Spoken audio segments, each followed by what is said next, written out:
back to the Florida Arms / Acres. This is Dragon's Golf here. So yesterday we had a fire on our land. My wife was using the Toro. I'll show you in the background here.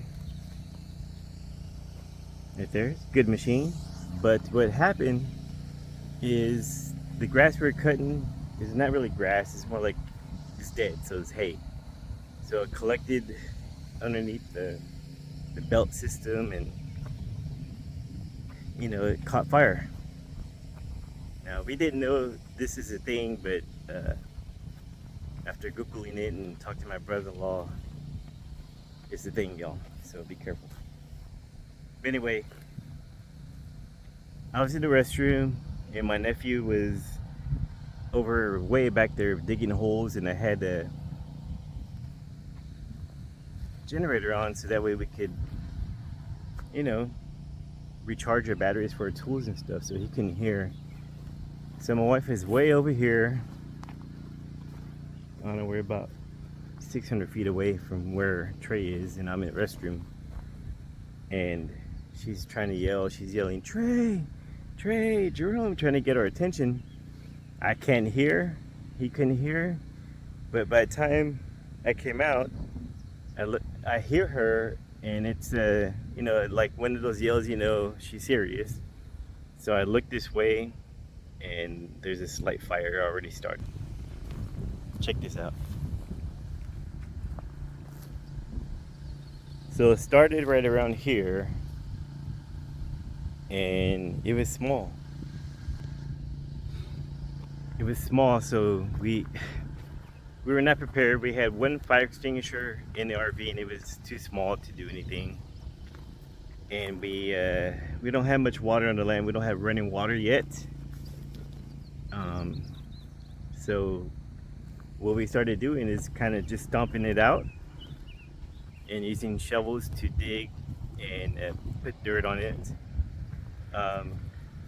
After I noticed that we wouldn't have complete control of it, I did call 911. Now we live in Charlotte, Texas, and they don't have a full-time fire department.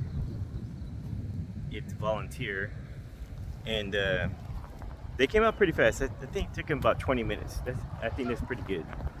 They came out here. By the time they came out here, we had it under control, and they came and they sprayed it down for us.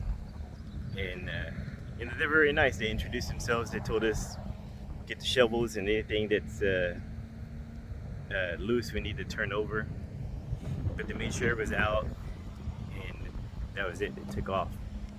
So while this is happening, my wife's knees she already hurt it. So it is just even more hurt now. And so I had to take her to the hospital because she couldn't walk it anymore. And also my nephew he kind of ran out of steam coming out here. He was in the smoke and he was just tired, and I had to motivate him. I had to tell him, hey, you can rest when we're finished with this.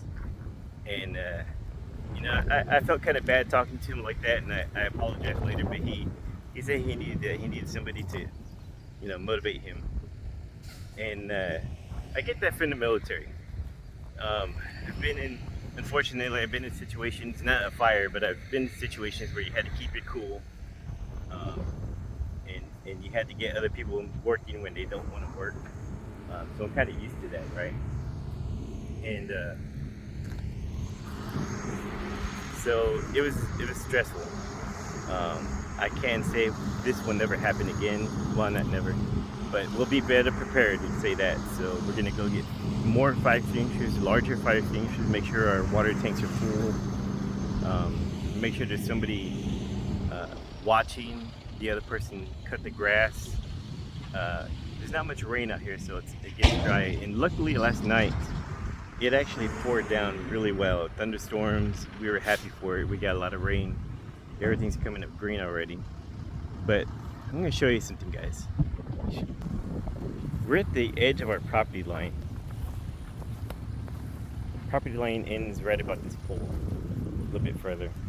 But had the fire gone any further into our neighbor's land, which is for sale right now, look at that. It would have gone up in flames and it would have been way worse. So I'm really thankful that we were able to control it. So I'm really thankful for the fire department coming out here. And most of all, I thank God that we're all okay. Even though my wife had to go to the hospital, they said she sprained her knee, but she has an orthopedics appointment coming later this week.